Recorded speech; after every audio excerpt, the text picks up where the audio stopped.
All right, mate. Well, ladies and gentlemen, welcome to another edition of Season Ticket Holders. I'm your host, Dane Lillingston, and it's fight week, and that means our favorite UFC analyst, commentator, future Muay Thai champion, Tom Hayfield, is back with us again. Tom, how are you, mate? Hey Dan, good man. Thank you for the awesome intro as always, and it's good to be back. I love doing these with you, and yeah, excited for another episode. I know, mate. I didn't give you much material to work with, but how have you been? There's not much training. Last time we talked, you were sparring, getting into it. What's been happening? Yeah, it's good. I've been training a bit, but I've been a little bit under the weather, so I've toned it back a tiny bit. But yeah, the sparring day was epic. Still riding those highs off that day, and yeah, just still plodding along. But yeah, kind of toned back a bit, but it's been good. Been good fun. Fair enough, mate. How are you, bro? Missed out on my fourth stripe white belt. A little bit upset, but I was in Perth covering State of Origin, so I can't Yeah, be too upset. But I can sense, I can feel that blue belt, mate. It's just around the corner. that's Even though exciting. I'm still getting tapped left, right, and center, I can feel it. It's coming. How Um, good. That's Now, mate, awesome. what a week for UFC. Firstly, an incredible week. Now, obviously, it's International Fight Week, and that's the first thing. Well, not the first thing we're going to talk about. That's obviously what we were going to talk about. But then a few days ago, before we can get to UFC 317, Jon Jones. Now, absolutely, I don't know. How would you describe it? Shock, surprise? I mean, I'll just get to the crux of it, people who don't know. But Dana White, just at the end of the fight night on Sunday, Australian time, announces that Jon Jones called him, has retired, is hanging up the gloves, and that Tom Aspinall is now finally the full, proper UFC heavyweight champion. Jon Jones, the GOAT in many people's eyes. I'll say it straight off the bat, the GOAT in my eyes.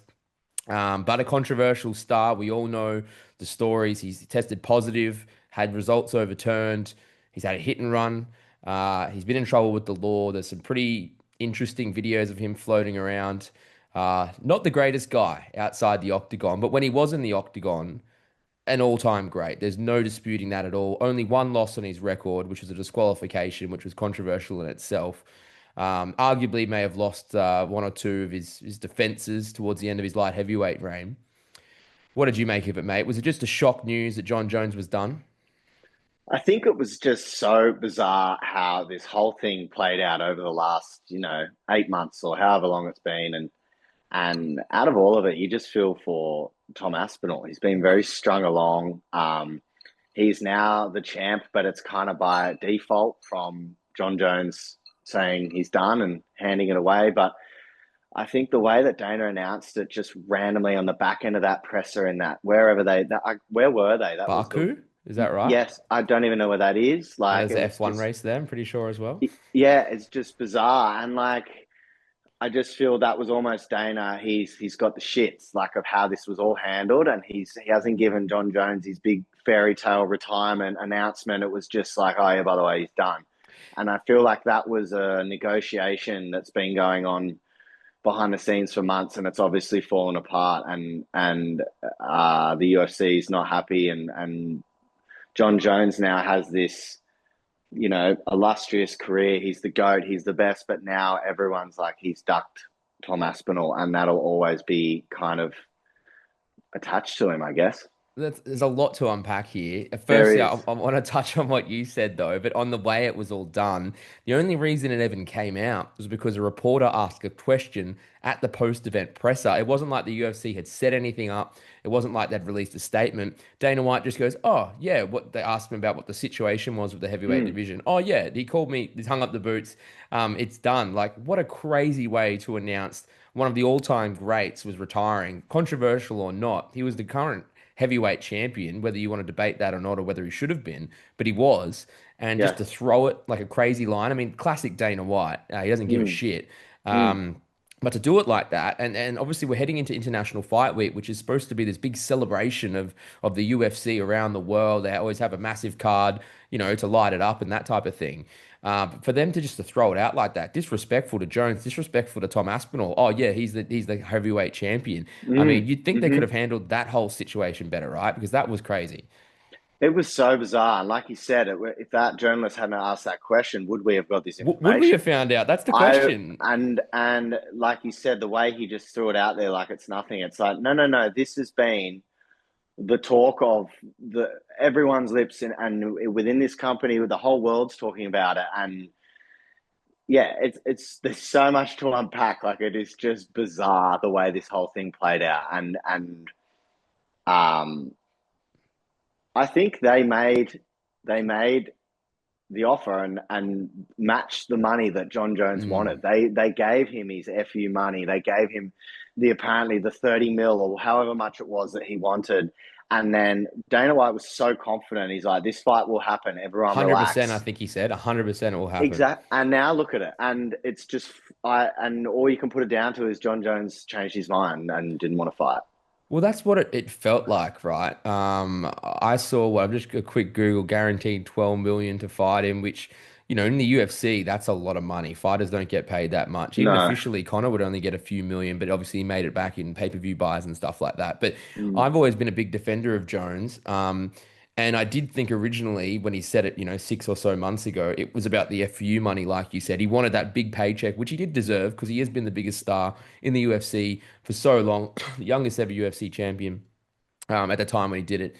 Amazing. But I thought once he would get paid, he would do it. I really thought that he wanted this fight, one more thing. He sort of understood that it was a big test and there's a good chance he wouldn't win. But mm, the consolation prize was he'd get paid accordingly and wouldn't do it. It seems like you said, he's just changed his mind. And that's the feeling that I've got from everything I've read. Of course, there is another thing. He just got charged by police. We will get into that a little bit as well. mm, But mm, it feels like maybe he did change his mind. I know so many people, and there's so many anti-Jones people out there. My friends were just like, duck, duck, he's scared. Aspinall himself said, I will mm, retire Jon Jones without ever actually fighting him, which is what has come true now. mm. But just crazy, right, from that aspect.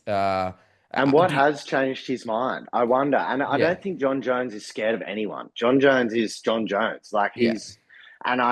but what has changed his mind? Is it the fact that he's earning enough money now and he doesn't need to fight and he's happy and he doesn't want to risk injury and, jeopardizing that legacy of he's never lost? And is it I don't know. There's so many what ifs. It is interesting, right? Because I mean, a lot of fighters might be able to fall back on sponsorship deals and endorsements. I don't think Mm, Jones is going to be able to do that. But what he can do, I know what he's spoken about publicly, is he gets paid by nightclubs and rich people all around the world to go and party with him. That's how he makes money. appearances. Yeah, he gets Yes. appearances, and he can. I know he did one when he was in. Well, I got to interview him. When was it? Now was that 2023? When he was the heavyweight champion, or early 2024 when he got off at Sydney Airport. And I saw all the ads on Instagram. He was doing like a party in Parramatta. You could go and buy Mm, like a private table for like, I don't know what it was, like $1,500, $2,000 to just go and be in the mm, vicinity of him at like a nightclub. And I know that he said that that's what he gets paid now. He rocks up for half an hour, whatever it is, signs a few autographs, takes a few photos, maybe he does some other stuff while he's there in the bathroom, mm, and then he can get on his way, mate. Like so he can do mm, whatever he wants, and he knows he mm, can do that for the rest of his life. Um, so it's not the money. Maybe he just did change his mind. He is getting old, but I would have mm, thought that he would have wanted this for a legacy thing, just one more little gem on his crown to really confirm his mm, status. But even being a Jones fan, I admittedly am. There was no guarantee he was going to win that fight. He knew that too. And I mean, it's mm. just a shame that the UFC has let another massive fight slip through their Go. hands. Francis Yeah. Ngannou, that never happened, and that's a big shame. Mm, That was another thing. Dana was asked about that at that same press conference. mm, Can you bring Francis back? And for whatever reason, they don't get along. And Dana's like real anti Ngannou, which is a real shame because this heavyweight division has been absolute trash for the last couple of mm. years because of this whole situation. Um, Yes. And it's been and in a holding pattern. And it just, yeah, yeah, yeah. it's been shit to what. When's the last time you got excited? I mean, as a Jones fan, I was excited for the Stipe Miocic Mm, fight, but I'm not going to say that it was a fight that was actually I'm excited to see. It was just like a formality, right? Really, that's what that fight mm, was. And even mm-hmm. the Garn fight, I mean, at the time, people didn't know how that was going to go, but in hindsight, there was nothing. He ran through him in Yes. whatever, it made it look so easy. And I Um, feel like Jones, his argument is, oh, after Aspinall, there'll be another guy, and then I'll be ducking them, I'll be ducking them. It's like there is no other guy. It is Tom Aspinall. Like yeah. who else is in this realm? It is there's literally one guy, and he didn't verse him, and that's what's going to be attached to his legacy on the back end, at least anyway. Where I feel like that word duck is going to stick with him and probably, yeah. I don't know. I think there's a good chance it could, but I also see Yeah. the other side of this from the UFC point. There are times when fighters get so hyped up that don't live up to that tag. And if Aspinall doesn't end up living up to this future potential greatest heavyweight of all Mm, time, I know that's what he's aiming for. I know that's the hype that's around him at the moment. And he looks amazing. I'm not saying that he can't do that, but he mm, might go and lose, one or two fights in the next few fights. And then that whole narrative, I think, will change in hindsight. In mm. history, I'm talking like way down the future. But right now, you're right. It does make Jones look bad. I don't think it tarnishes his legacy at all. No, I'm a big Jones fan. I want to go through just same. yeah, I know you and I agree, Mm. which is good because I have too many hot debates in the pub on UFC Sundays with my other mates who watch UFC about No, this. he's the But best. He's the best to ever do it. and Yeah. and that's what I want to get into it, mate. He's fighter from 2008. He made his debut, light heavyweight champion from 2011 to 2015, from 2018 to 2020. Then, of course, the heavyweight in 2023. He was the eighth UFC fighter to hold titles in two different weight divisions. He was the fourth to defend the titles in two different weight divisions. He's the youngest champion in UFC history. That's when he beat Mauricio Shogun Rua at 23. Um, he has a number of records in the light heavyweight division, including the most title defenses, most wins, and the longest win streak, and is the only fighter to ever beat five former UFC champions consecutively. There's no doubt in my mind, not to mention that even when he came into the sport, I remember I watched his first fight against Ryan Bader, UFC 126, back in 2011. I think it was my first ever card. And the way he ran through it, then to watch his rise when he crumples Lyoto Machida and all those things he was able to That achieve. was insane. Yeah. Incredible, right? And at the time, Yeah. those guys were the guys. That light Mm, heavyweight division was stacked at the time, and he cleaned that division out as this young up and comer. The way he would strike was totally different to what anyone had ever seen. He was a total innovator when it came to his striking and what he could do inside that octagon. He changed the whole sport. He became yes. he was like the first real, I would say, just complete mixed martial artist. That's what he was. He didn't come from a certain background. He just was good at everything. Not to mention he was athletically gifted, which helped a lot. His brother Mm, played NFL. He was tall, he was lanky, longest reach, all those types of things, and just beautiful to watch. I mean, obviously, all the things that tainted his career later on, you can debate whether you can remove that from a fighter's legacy or not. Me personally, I'm a big Kanye West fan. I can remove that type of stuff. That's not an mm, issue for me. I know it's mm, not a great look. The PED stuff is probably the worst ones when he had the mm, Daniel Cormier fight overturned. But for me, like, I can only look at his ability in the octagon when he did perform, and to me, he is my GOAT. He's the greatest of all mm, time, best mm. to ever do it, in my opinion. I'll let you I have your agree. piece on what you think. I agree. I grew up watching Jon Jones in the octagon and grew up watching him grow up in the octagon. He was so young. He was such a dominant champion. And like you said, he ran through everyone and they were big, big names back then. And like Massive. he he was doing stuff to them that no one had ever seen. And it was just almost like effortless and dominant and just yeah, I feel like out of the octagon, he's had his things, but I'm kind of like you. I can put that aside. You're a fighter, and in the cage, it's amazing to watch, and that's what we're here to is to watch people fight and perform, and he's the best to ever do it. Yeah, he has demons. We know that. Like it's Mm, not hard to see. He's got issues. Being the youngest champion ever, we all know. Like I know I've heard those stories before. He liked to party. There's no. I think mm, Ariel Hawani's been open about that and the stories as well.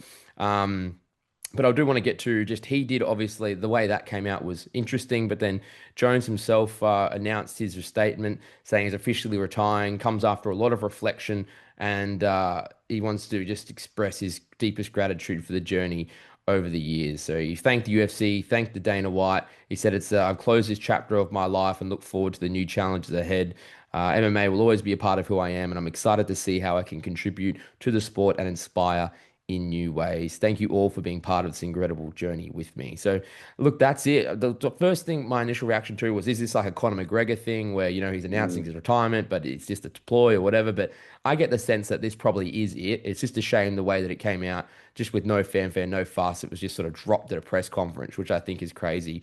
Um, Yes, I feel like this must have been a change of events in the last 8 months or whatever, because if he was thinking like this, why wouldn't he be retired after the Stipe fight? he You're could have there, laid it down. you're Yeah, in the octagon, all eyes are on you. You've had this massive moment. It was a dominant win over such a dominant heavyweight champion. Like everyone said, he was the GOAT of the heavyweight division, and he won with that spinning back kick, and it was just insane. And he could have laid the gloves down, had his moment, retired, not messed with Tom Aspinall for this long and left him like in limbo. And it's just so bizarre that he must have had this period and has just changed his mind. We'll get to the conspiracy theory because it just coincidentally happened that it came out, I think, the day after he'd been charged in New Mexico. And that was for allegedly leaving the scene of a crime. There was a woman found in a car under the influence. Now, she alleges that it was Jon Jones who was behind the car. He wasn't at the scene when police arrived, which, of course, he has had a similar situation happen to him before, a hit and run situation. This was obviously different. So the woman was found in the front passenger seat of one of the vehicles, showing signs of intoxication and lacking clothing from the waist down. She told police that Jones was the driver. He fled the scene on foot. She called him on phone. There's a bunch of missed calls that he had then made to her. Then apparently a police officer spoke to him and allegedly made some accusations of violence. But never, he said that she made it up and that he was never in the car with her and that they were partying. She said they took mushrooms in the house. So, anyway, a whole messy story, which because of Jon Jones, if it was any other fighter, you think, wow, this is crazy. But because it's Jon Jones, you sort of go, well, it fits the bill a little bit. But from what I heard, I was listening to Ariel Helwani earlier as well, and they were saying that the only reason that did come out, it was a conspiracy theory that maybe the UFC were announcing that to get ahead of this story. But it was apparently like a local reporter in Albuquerque who made the call after the retirement announcement and then uncovered this charge, which I think is from months ago. So, Mm. I mean, were you surprised to see all that when we know Jon Jones does have a history? Yeah, you were kind of just filling me in on all the details there. I Yeah. didn't know that much. I heard that there was an incident, and I just kind of thought that's just Jon Jones being Jon Jones. Like I didn't really read too much into it, but I was just more distracted by the way that was just announced and that he's actually retired. And I was like, I just felt for Tom Aspinall, that's all. And I think the UFC needed that fight and they've let it slip through their hands. No, 100%. And that is the thing we have to think about. Like, I like Tom Aspinall, and I think he's going to be a fantastic champion. I mean, technically, in a lot of people's eyes, he has been the heavyweight champion. He's been the interim for Mm, however long now, a couple of years, um, at least a year. And I think he is the champion in many people's eyes. From all reports, totally normal, down to earth, awesome guy. I was just listening to a story where he was just walking around this hotel on fight day, just like a normal guy. He has no mm, ego about him. Very normal. I know with Nico Perillo, our main event guy for Fox Sports News, does some work with us as well. He had this awesome story out at Central Park in New York when they fought there when he was the backup fighter recently, and they just jogged around Central Park for like 30 minutes, and Nico just got to interview him while they were like doing this very sort of awkward but slow jog. It was a pretty cool little moment though that Nico got to classic. do. Shout out to Oh, that's Nico. cool. But just the sense, like a lot of fighters would have said, get lost. I'm not going to speak to this media dude, but we're jogging around with like a car in the back of a car. But he doesn't have that about him. So I Mm, know this is the right thing. And as much as I am a Jon Jones fan, this is the right thing. I think the mm, UFC should have stripped him a very long time ago, even before this, mm, whether they made this fight happen or not. So I think in the end, justice has been served. We'll see what the charges. But that is with Jon Jones. I suppose the only thing just to wrap this up is we've already sort of mentioned it, but the GOAT tarnish his legacy. I know if you're a Jones hater, which you're not even hater, but just maybe dislike it. There's so many red flags already you can add to this. But I mean, I've seen GSP, Anderson Silva, Fedor. A lot of people say Demetrius Johnson. Just in this GOAT debate, Khabib Nurmagomedov. mm. There is a lot of guys up there. But do you still put Jones as your number one, despite all of this? Yes, I do. He's probably not the most well-behaved goat, but he's definitely the No, goat. no, bad goat, bad goat. Yeah, he's But yeah. But I still feel you put Jon Jones in a ring with Khabib, he's gonna win. yeah, all John right. Jones You're will gonna look win. at it like that. I mean, the other thing with Yeah. Khabib too is obviously he retired, so young. He had so much more to give. And Yes. and and I think George St. Pierre, if you're looking for a guy who represents a champion in the way he carries himself, I think GSP is the GOAT hands down, just because he's the ultimate professional Professional. gentleman. Did it all, Yes. clinical, didn't have any off-field indiscretion type of stuff. So if you're looking for a whole round sort of fighter from inside and outside, I suppose GSP would be pretty close to your number one. My personal one is Anderson Silva, but that's just because he's my favorite fighter. I love him. But I think you just have to go Jones as far as fighting in the octagon, which is how they should be judged. I can't look past him. Anyway, mate, I'm glad I talked to you because I know a few people in the pub that I normally watch UFC won't be happy about that. And even my friend group chat, we have a UFC group chat, and they just loved hearing about it. They couldn't wait, and they absolutely despise him. I So think the way that Dana White was all about him and constantly, Jon Jones is the GOAT. Yeah, he walks into a room with another man, he's the one walking out and all that. And I think people are, I'm sick of hearing this. I'm sick, and it might have put a lot of people off for a while. And they're like, I'm sick, and Dana loves him, all this. But at the end of the day, Dana's right. Like he is. yeah. So he's the GOAT, and probably will be for a long time to come. As in, I don't know who else is in that contention. Oh well, there's other people obviously, but it's definitely Jon Jones for now. Tom But yeah, Aspinall, wouldn't that be a strange turn of or you events? got people like Ilia and all these other Yeah, people. Ilya. But yes, Yeah, yeah. Islam. But it's still early days. Yeah, Yeah. yeah, Awesome, mate. Well, we'll see how that all turns out. I'll just be happy to see the heavyweight division back. Now, did yes. you want to I'm chuck? keen to see Aspinall fight. It's been Oh, so long. of course, Um, man. That's the thing and with his fights are so short. I want to see him, go for a few rounds and see what all his training's been doing and see him throw some hands. Jeez, imagine if he had to finish Jones in the first round. We'll never know. I doubt that would have happened, but man, we'll never know. And then what are Um, they saying? Nagano maybe coming back for Aspinall? I don't think that's going to happen. I mean, I'd love to see Francis back in the UFC, but Dana White Yeah. obviously just really does not like him because of how the all negotiations went down. And I And think why he's would Francis come back for like 2 or 3 mil when he can go into a boxing fight for 30 oh, mil? 100%. Yeah, And he's yeah, got a big name now because of the yeah. fights. The fight night on the weekend, though, mate. You watched Mm, it. You saw. I mean, I've heard very mixed reviews. I didn't get to watch it live. Khalil Roundtree outstruck Jamal Hill 5 rounds, yes. unanimous win. For more reports, very one-sided fight. What did you make of it?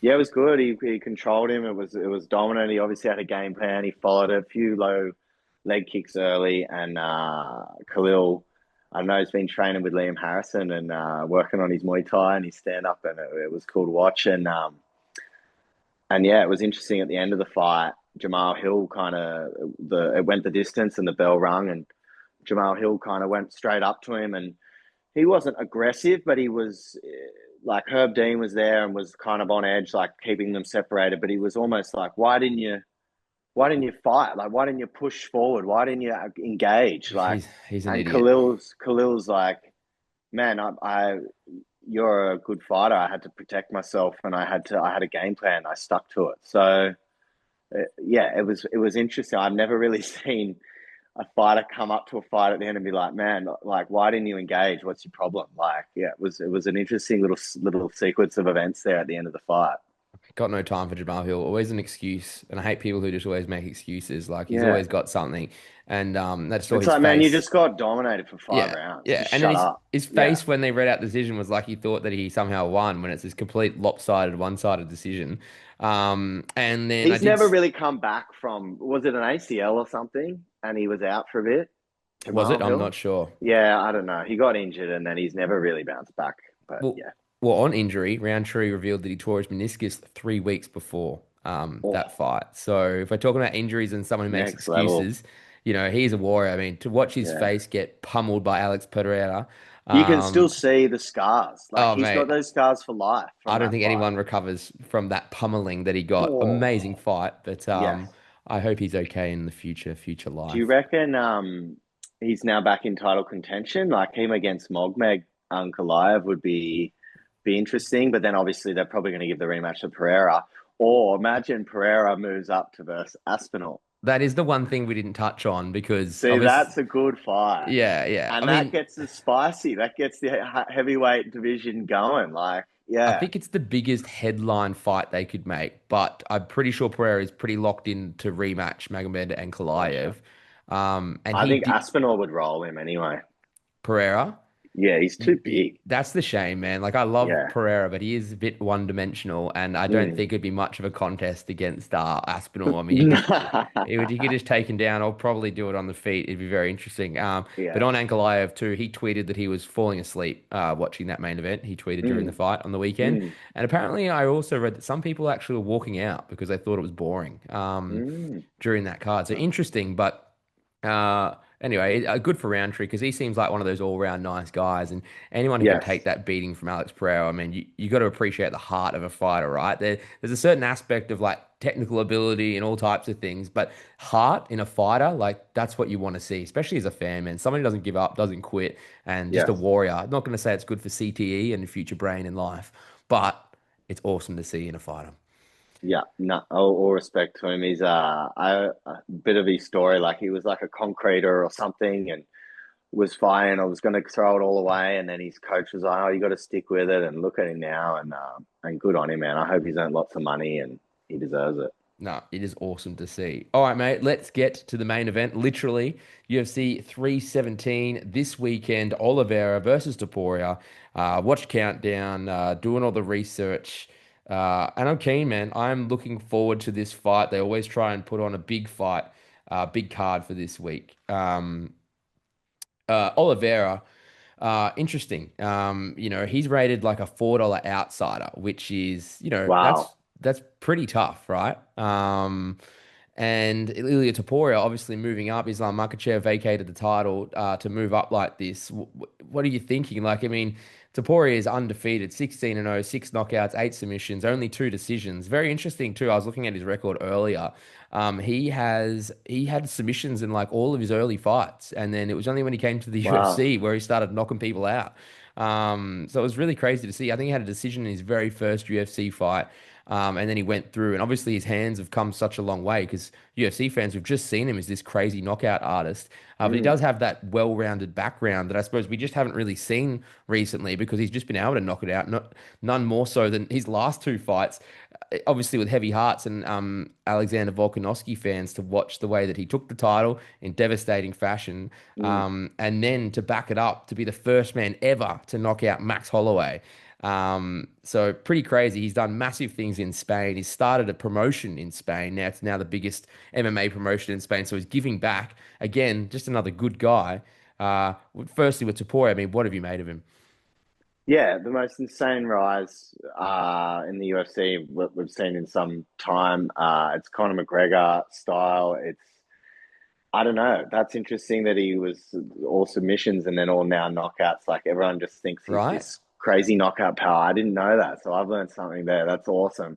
And I don't know. He was very cocky and he knocked out our boy Volk, and I didn't like him. I was like, oh, this guy's he's up himself. I don't like him. He knocked out our boy, but as he became the champ and he was kind of owning it and he defended it, and you realize he did a few interviews, you're like, oh, he's actually an all right guy. Like he's actually, you know, pretty humble and a very good martial artist. So obviously he's moved up now. He was sick of trying to make weight, and he's moved up a division. It's a shame we didn't get to see him versus Islam because that would have been the biggest fight they could have made for sure, I and would that have would have loved to have just seen that. oh man, the whole world would have tuned in for that. This fight against Oliveira, still an amazing fight. They're both such well-rounded fighters. Oliveira's been, doing this for a long time. He's fought all the best names, and this is one of the biggest tests he's probably come up against, and it's just going to be awesome to see on the weekend. I can't wait. I love hearing Topuria too. I mean, I was saying to you before, but because of the Volkanovski stuff, it was hard to say. I mean, he was cocky but confident leading into it, so it was even more He reason to. changed his name to Champ before they even fought, I like on know. Instagram or something, and I was like, nah, I don't like this bloke. Dick. Yeah, Yeah. and now he has the champion. Like I've seen what he's done in Spain, and the way he talks. I was listening to him on Helwani as well earlier, and he comes across very well. He comes across Mm, actually as humble now that he is the champion. That was always mm. his dream. He worked towards it, all that type of thing. Oh yeah, I was just going to touch that. I just pulled up the record just to tell you, but he actually started, which you probably wouldn't realize, with one, two, three, four, five, six straight submission wins to start his MMA career. Wow. You wouldn't have thought that, right? No Triangle. way. You just think he's just got these, because he's known as like a boxer. Like, Yeah, yeah. yeah. Well, he started with a triangle, two rear nakeds, two guillotines, and then an anaconda, and then a triangle straight armbar. A bit of variation there. Mm, And then he hadn't had a then so he only got a knockout in his last fight before he joined the UFC. That's when he was 8-0. Then he got a decision in his first fight in the UFC.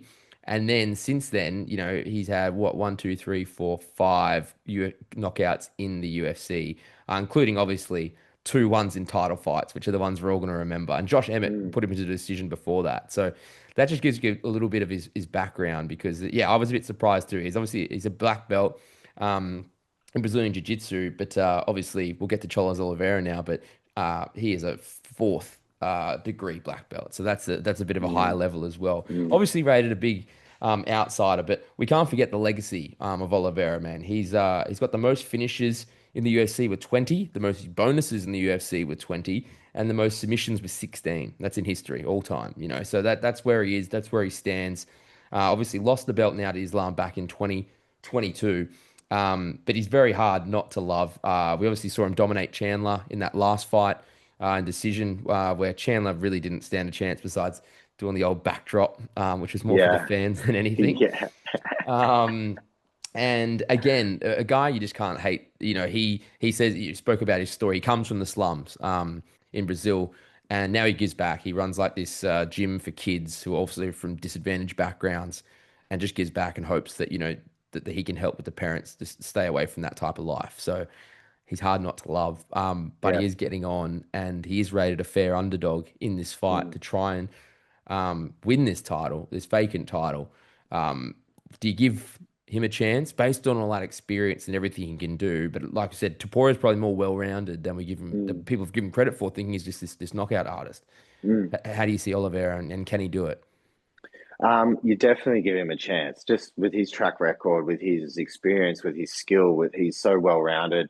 Um, you definitely give him a chance. You never write him off, but you would have to favour Topuria, and I can't wait to watch it. It's going to be a really, really cool fight, and I feel like two guys that are super well rounded going up against each other. You've got a kind of a newer breed versus an older, not older breed, but someone who's been around for a long time, been there, done it, versus all the big names. And, we have to remember Ilia's moving up as well. So this Mm. isn't really his weight division, where Oliveira has been in the lightweight division for a very long time. So will that play a factor?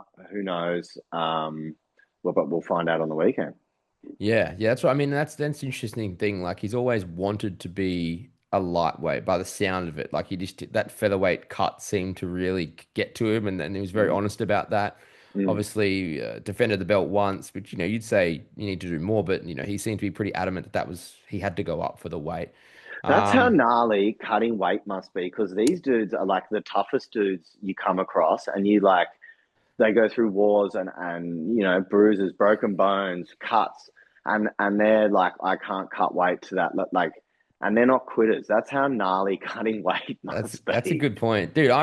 Crazy shit. because I they're not remember. scared of anything.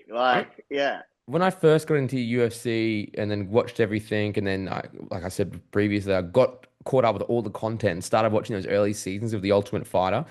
I didn't realize how crazy they were to do this shit. I don't know if obviously standards have changed now, but I'm talking about the very opening seasons and getting in those big, what are those gray suits? The Those sweatsuits. They're like a sweatsuits. big, big garbage bag in a Uh, sauna on an assault bike. there you And you're go. And like, that's what the dude, hell, bro. That's yeah. And that's it's like 24 hours before they fight, and they're yeah. literally like borderline killing themselves. They're Yeah. draining themselves just to the absolute limit, just to make this division because they hope they'll get a better chance by fighting a little bit lighter. And they're Insane, man. screaming, and their coaches are dragging them back in the sauna, and I I'm just I like, it's remember though hard to those watch. early seasons Oh, they'd pass out and then you like some would be sort of like looked at as pussies if they couldn't stay in long enough and you're like oh, fuck me man like this is intense but that's got to be like harder than the fight in some ways. You'd think like yeah that's yeah yeah. but like you said And man he's imagine doing that right before you're about to go and fight too. Like you'd need a week or two to recover from that, surely. Yeah, and they're just reloading what the 24 hours before the fight. They're getting the fluids back in, sort of having it whatever they can eat, well, still a healthy meal, but getting normal food back into them. I couldn't believe it. I want to just sit in my sauna in one of those sweatsuits once and just, I don't know, do some star jumps or something just to get just to see what it's like. I reckon I'd last 10 minutes, eh? uh, And they'll probably do an hours on end. After a Saturday night in Manly. The dehydration. Yeah, Yeah, man, I could. you need a couple of hydrolytes. Yeah, yeah, I wouldn't make it out alive. You get on the wrong train, Yeah, wrong or ferry. the wrong airport. Mate. Oh, and just to say that too, I didn't touch on it before, but I did get back from Perth covering Origin. Obviously, did get to interview Jack Della Maddalena. He did come up to the Oh, Blues yes. Origin camp, which was awesome. I didn't, like I said to you previously, I was filming as well, so it was hard to. I would have loved to have like got a photo, shaked his hand, but I had to get vision of him with Payne Haas and Stefano. You talking about him with the belt, so I didn't get a chance to properly speak to him, but I did get to ask him a few questions. The most interesting was he said to me, I said, "Has it really sunk in yet?" And he said, "No, it still hasn't really sunk in, even though he won the title." What is it like over 5, 6 weeks now, whatever it was. Yeah. Still hasn't quite sunk in.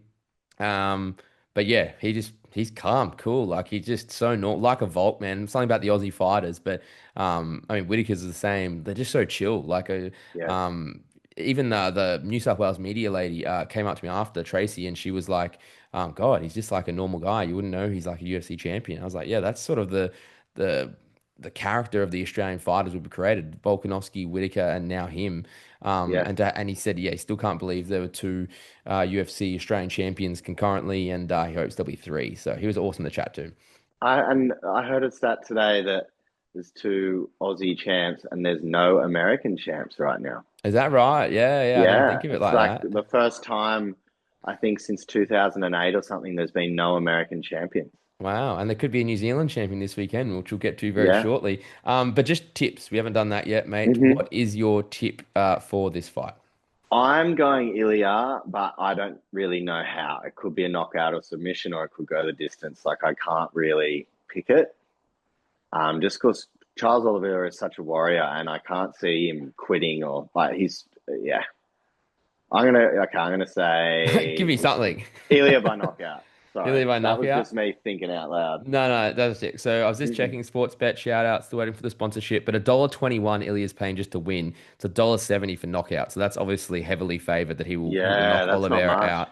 Oliveira submission would be his way, which is $8 for a real smoky. If you think he can dominate him, get him on the ground. There is a size difference. Mm. I did see that. Oliveira is going to be a bit bigger than Topuria. Um, but yeah, mate, I guess you What do can't. you reckon, Dane? Yeah, that's what I was just thinking. I was just thinking about it then. I'm like, you would think that knockout Topuria, there's a reason that is a heavy favorite, but I could see Oliveira hanging in here and grinding this out to 5 rounds. I mean, that's going to be Yeah, the big thing. He went 5 rounds with Chandler. He lost 3 rounds to split with Arman Sarukian, who is the backup fighter for this, by the way. He was supposed to fight Islam originally, and then he pulled out the day before the fight, and he's that's back why or something. that's why Morgana came in, and obviously in the bad books of the UFC, but he has been named the backup. I did hear that Justin Gaethje was originally the backup, but he didn't want to cut the weight, so Armin gets the call. Before that, $8 for a submission for Oliveira. That's almost worthy. Like if he's going to win, you think maybe that's how he do it. yeah, catch him with something. He might even, Mm, rock him, get on his back, get a rear naked. mm, I can hear what you're saying, man. My wallet's opening. But mm. yeah, look, I guess I just got to go with the favorite. I am a sucker for the favorite. That he knocks him out. Geez, I don't know. When's the last time Oliveira's been knocked out? Let me have a look. It's Paul Felder, 2017. Is that how? And then Max Holloway It's a because of an while away. injury in 2015. Knocked out by Yeah. Cub Swanson back in 2012. Knocked out Yeah, by it's the a long time Cowboy, ago. Donald Cerrone, back in 2011. So, Man, Cowboy was an underrated fighter, eh? He yeah, had some yeah. wars. Submitted by Jim Miller. Damn, Miller was underrated too. He went for so long, get submissions. But Mm, so he hasn't been knocked out in a very long time. But obviously he's mm. coming up potentially a generational. So he hasn't been But knocked out neither since. had Max Holloway. That is very true, mate. You're right. The fact you just said that, I'm gonna just close the book here. It's Poirier by Yeah. knockout. Shut it down. Okay. Let's not even We're invest. both on it. Sports bet, come on, we need to get to Perth for the UFC. Oh man, hopefully get a big card in Sydney soon. And get lost on Yeah. the train again. Um, Mate, co-main event. We are back. It's a two title fights. The flyweight title, Alexandre Pantoja up against Kiwi Kai Kara France. This is actually a rematch, which I didn't quite realize Mm, until watching the preview of the Ultimate Fighter back in 2016, season 24. These two met in the quarterfinals, and it's an exhibition fight, so it's not an official fight. It doesn't go on their records. But Pantoja won a two-round decision. That's after Cara France had knocked out his first opponent, and it looked like a good fight from what I saw of the highlights. mm, And that was a season of champions. So to be on that season, everyone mm. had to be a champion in like local promotions and things like that. So I didn't catch that season, but that was a pretty cool That's aspect really to it. cool. And Pantoja got him in that one, but that's 9 years ago. So they Mm, said they always knew this rematch would happen. Interesting. Kai Kara France doesn't have the best record, but the fact that he knocked out Steve Erceg, who pushed Pantoja, when was that fight? Last year. I mean, if he had yeah. just done a few little adjustments, Steve Erceg could have been the third Australian UFC champion at the time. He pushed Pantoja to the end.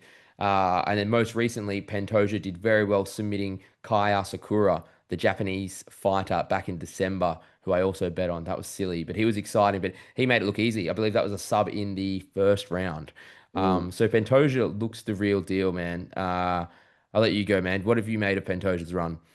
Oh, so dominant. He's so good to watch. He's I don't know, you can't not like him. He's a weapon, and I feel like Kai France as well. He always puts on a good fight, good show.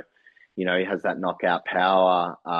He's from New Zealand. He's everyone kind of. If you're an Aussie, you're probably going to support him. And I don't know. I think it's a really interesting fight. It's interesting that they versed each other 9 years ago. It's a long time ago. Like they're probably completely different fighters now, and Yeah. and it'll be interesting to see. And yeah, I'm backing Kai France just because of the Aussie New Zealand kind of thing. And it'd be awesome to see him win and to get a title. He's come so close a couple of times now, but Pantoja is just so solid and consistent, and yeah, he's probably the safer bet for sure.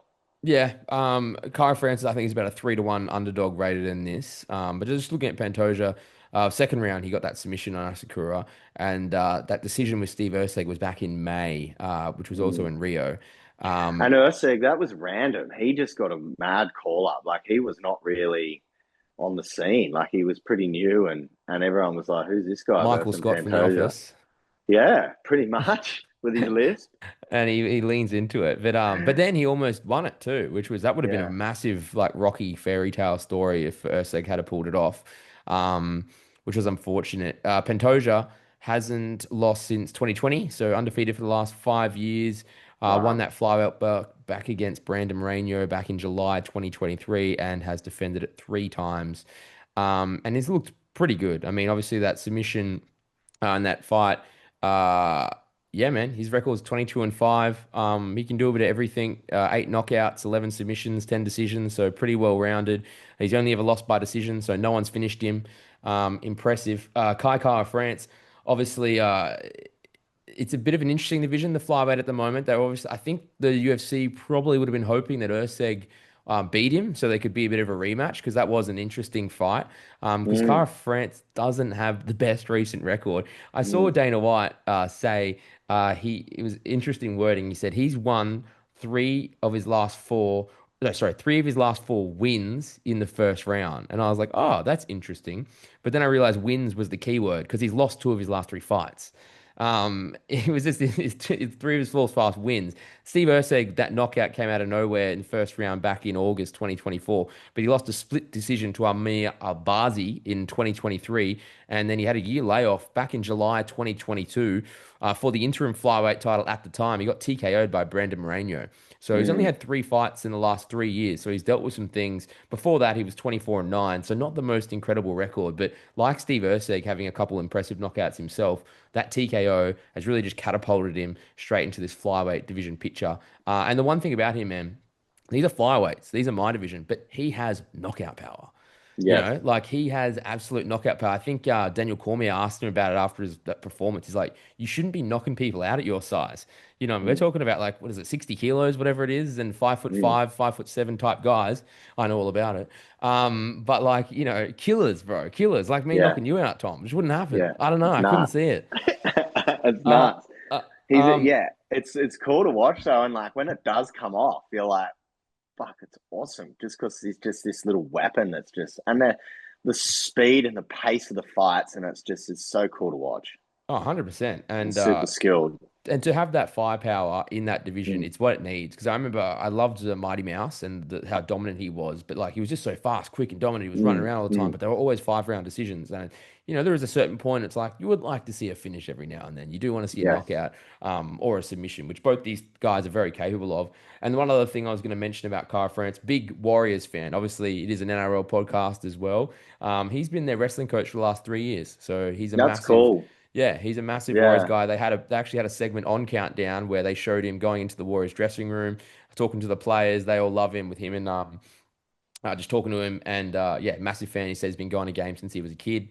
And yeah, he's the wrestling coach. So a lot of respect. That's the little that's really cool. NRL UFC connection, baby. Yes, Um, Mate, that's all I was going to say on the fight. So let's pick it. happy. Let's pick it. Yeah, I reckon my heart says Kai France by decision. Bit of a war. You're gonna go decision. Okay, very interesting. Very Mm, interesting. I'm gonna look it up for you now. By points, that is actually his favored method of victory because it's 550 for France. It would be 650 by TKO. Pantoja is a 137 favorite, but 313 for Kai Kara. So he's not rated a mm, massive, massive underdog. mm. Um, but Pantoja can do a little bit of it all, so it is tough. I think Cara France has definitely got the heart. If he wins, I think it's knockout. I think if Pantoja wins, he could grind out a decision or hop on the back. But I am going to go Pantoja by decision. Yeah, you're Th- probably going to win. There you have it. Oh no, I trust you, mate. Look at my betting account. I never win. Yeah, I'm Um, not. My track record's not ideal either. Except I picked last weekend. I was pretty happy with did ya? What'd you get? it. Yeah. For Zeev and Khalil. Oh, very nice. Very Yeah, nice. just two wins. Yeah, Well, nothing too well, nuts. well, I had Queensland 1-12, so I was very happy.